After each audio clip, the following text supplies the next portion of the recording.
de las que causa.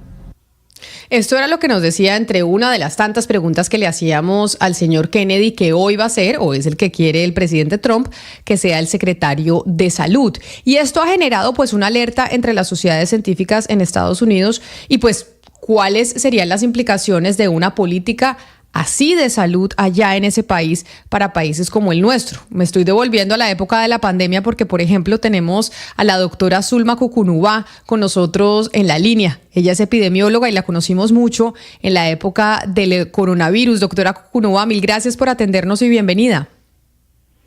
Buenos días, Camila. Un gusto estar aquí con ustedes.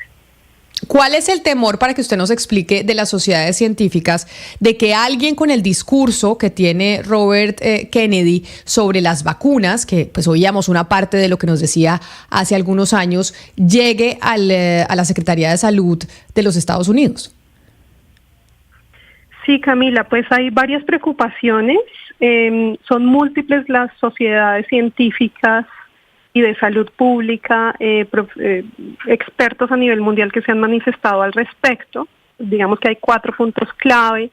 Uno es el tema de desconfianza a las vacunas, dado que Kennedy ha sido un prominente crítico de las vacunas, en la difusión de información falsa sobre los efectos negativos de las vacunas, a pesar de que la evidencia científica refuta completamente estos argumentos. Entonces, ese es uno de los temas más grandes de preocupación, porque además del impacto que puede tener esto a nivel interno dentro de Estados Unidos, que ya hemos visto cierto impacto desde la difusión de esta información durante la pandemia, de esta información falsa, es una reducción en la voluntad de la vacunación en varios grupos de edad dentro de Estados Unidos. Si bien esto no ha alcanzado todos los países esta tendencia, en la medida en que un líder como es Estados Unidos a nivel mundial tenga en la cabeza de esa organización en salud a una persona con estas ideas, pues cada vez, por eso hoy estamos hablando de esto, cada vez va a ser más común estar hablando de temas antivacunas, y esto pues puede generar problemas graves en cuanto a la aceptación de estas medidas que han salvado tantas vidas a nivel mundial. Entonces, eso yo creo que es la principal preocupación, que la voluntad, la vacunación se reduzca, y esto puede tener consecuencias graves, particularmente para nuestros países, donde todavía para nosotros es muy importante el impacto que genera las vacunas en las vidas salvadas, en la reducción de hospitalizaciones, etcétera. Y aparte de eso, pues hay otros temas como, por ejemplo, pues la defensa que ha hecho de la leche no pasteurizada, tema que ahorita es muy importante para la inocuidad de los alimentos, la prevención de enfermedades transmitidas por alimentos, y adicionalmente la transmisión de influenza H5N1, que es uno de los grandes puntos de preocupación actual. Y por supuesto, pues todos los temas de cooperación internacional, que significa el impacto que puede tener, teniendo a la cabeza pues una persona que ha manifestado históricamente estos puntos de vista. Doctora Cucunúa, la nominación del señor Kennedy tiene que ser aprobada por el Senado primero. Digamos que se aprueba. Una de las cosas que él ha dicho que quiere hacer en la Agencia de Salud de los Estados Unidos es hacer una transformación, y esa transformación incluye la sustitución de 600 empleados que supervisan la investigación sobre vacunas. ¿Esto qué puede implicar en un país como Estados Unidos? Bueno, las implicaciones son enormes, porque Estados Unidos pues ha sido pionero durante décadas de la investigación en enfermedades infecciosas, desarrollo de vacunas, de terapias antivirales, antimicrobianas, antiparasitarias. Entonces, perder de cierta manera el reemplazo de toda esta fuerza de trabajo de científicos capacitados, los impactos pueden ser de muy largo plazo. Si bien en el corto plazo uno podría no ver cierto tipo de impactos, corto plazo, lo que significa el hecho de que la investigación se pare cuando tenemos tantas amenazas de potenciales epidemias y pandemias en el futuro. Entonces, la posibilidad de innovar en medicamentos, la posibilidad de aclarar cómo funcionan ciertos medicamentos, la posibilidad de descubrir nuevos medicamentos, de generar nuevas vacunas, peligro no solo la salud interna de Estados Unidos, pero también esto va a tener un impacto a nivel mundial, y va a ser un problema también que va a pasar con todos estos científicos y pues en Europa de ciertas organizaciones ya están hablando de la posibilidad de reclutar a algunos de estos científicos para no perder, digamos, todo ese conocimiento acumulado y esa experiencia, pero pues va a ser una situación compleja si eso llega a suceder. Sí, uno escucha con frecuencia, doctora Zulma, pues a muchas personas atribuyendo ciertos problemas de salud en la actualidad a las vacunas anti-COVID que recibieron durante la pandemia. ¿Existe alguna prueba científica de efectos negativos de alguna de estas vacunas en el laboratorio que se estén reflejando en la actualidad? Sí, es una pregunta muy importante. Las vacunas, digamos, su rol en la prevención principalmente de la probabilidad de enfermedad grave o severa es muy alto. De esto tenemos evidencia incontrovertible, tanto en Colombia, más de 5 estudios se han hecho, incluyendo nuestro grupo en la Javeriana ha hecho diferentes estudios sobre la efectividad de las vacunas y el impacto es enorme en la reducción de la probabilidad de muerte, de hospitalización y de enfermedad grave por COVID. Aunque el impacto en la probabilidad de infección es mucho más bajo, pero en la prevención de hospitalización, muerte y desenlaces graves es muy alto, y particularmente los refuerzos en los grupos de riesgo y las personas de mayor edad es muy importante para mantener esa efectividad a largo plazo.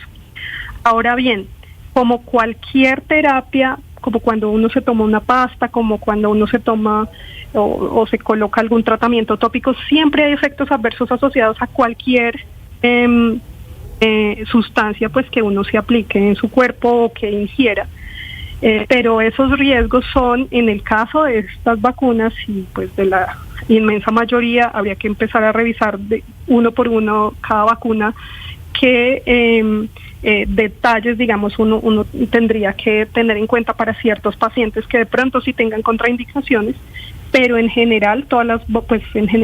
las vacunas que son autorizadas por la agencia sanitaria han pasado por un riguroso proceso en el cual se evalúa que el potencial efecto beneficioso sea de lejos muy superior al potencial efecto adverso. Y hoy en día pues siguen habiendo varios programas de vigilancia de lo que se llama efectos asociados a la vacunación y hasta el momento, digamos, a pesar de todas las investigaciones que se realizan, no tenemos como noticia o evidencia de, digamos, impactos muy grandes a nivel poblacional. Por supuesto, como cuando se hace cualquier intervención masiva, en algunas personas eventualmente podría existir algún evento raro que se hace evidente cuando una intervención se hace masivamente a millones de personas, una situación que es muy rara, se logra visualizar precisamente porque es millones de personas, pero la probabilidad a nivel individual es muy baja, en tanto que el potencial beneficio de la vacuna supera de lejísimos el potencial riesgo. Doctora Cucunúa, otra de las cosas que ha dicho Robert F. Kennedy Jr. que hará desde el primer día en la Casa Blanca es eliminar el flúor del suministro de agua del país, y ya ha dicho que desde el 20 de enero le va a aconsejar a todos los sistemas de agua del país que eliminen el fluoruro del agua pública. Dice él que esto está asociado con artritis, con fracturas óseas, con cáncer óseo, con trastornos del neurodesarrollo. Primero, ¿para qué se utiliza el flúor en el suministro de agua en Estados Unidos y qué efectos tendría si desde el 21 de enero, por ejemplo, se elimina el flúor del agua? Bueno, el tema es que esta medida del uso de flúor ha sido una medida de salud pública histórica con unos también efectos notablemente positivos, como la prevención de caries dental y la fluoración del agua ha reducido, según estima la OMS, la caries dental en las comunidades de todo el mundo, es decir, la posibilidad de que se pierdan las piezas dentales se considera pues la intervención de mayor impacto en la mejora de la calidad de salud bucal en el mundo, y pues la mayoría de países es una medida que la tienen, ponen flúor en el agua potable. Ahora bien, sí es muy importante investigar potenciales efectos que esto pueda tener, y vuelvo y recalco esto, digamos, en el momento no existe una evidencia importante de que haya algún impacto a nivel poblacional que justifique quitar esa medida de salud pública. Por supuesto que continuamente debemos seguir estudiando si estos potenciales impactos negativos existiera en el medio ambiente, etcétera, etcétera, pero pues hasta que no tengamos evidencia de que algo esté no funcionando bien, es una medida pues que en este momento ha generado un gran impacto en la salud bucal. Si se quita esa medida, pues tendremos que empezar a hacer también en este momento, o sea, cosas que no teníamos hasta hace un año, que no pensábamos que nos tocaría reevaluar, pues ahora empezarán a salir los estudios cuáles podrían ser las potenciales consecuencias, y muy seguramente la primera pues va a ser un incremento de problemas de caries dental en el país donde quiten la medida. Más a largo plazo no sabemos, porque digamos también la caries dental se asocia luego con problemas cardiovasculares por las infecciones que se producen en la boca. Luego pues estas bacterias también circulan a nivel sistémico del organismo, entonces no es solo el impacto local, digamos, en la cavidad bucal, sino que esto puede tener, la caries dental tiene impactos a nivel sistémico también, que no sabemos esas consecuencias, cómo las vamos a ver en el futuro. Pues es la doctora Zulma Cucunúa, epidemióloga, además doctora en enfermedades infecciosas del Imperial College de London en el Reino Unido. Doctora Cucunúa, gracias por haber estado con nosotros, por explicarnos científicamente pues las preocupaciones que tienen diferentes comunidades alrededor del mundo después de que se anunció al señor Kennedy como nuevo secretario de Salud de los Estados Unidos. Gracias por atendernos. Mucho gusto y un placer estar con ustedes hoy.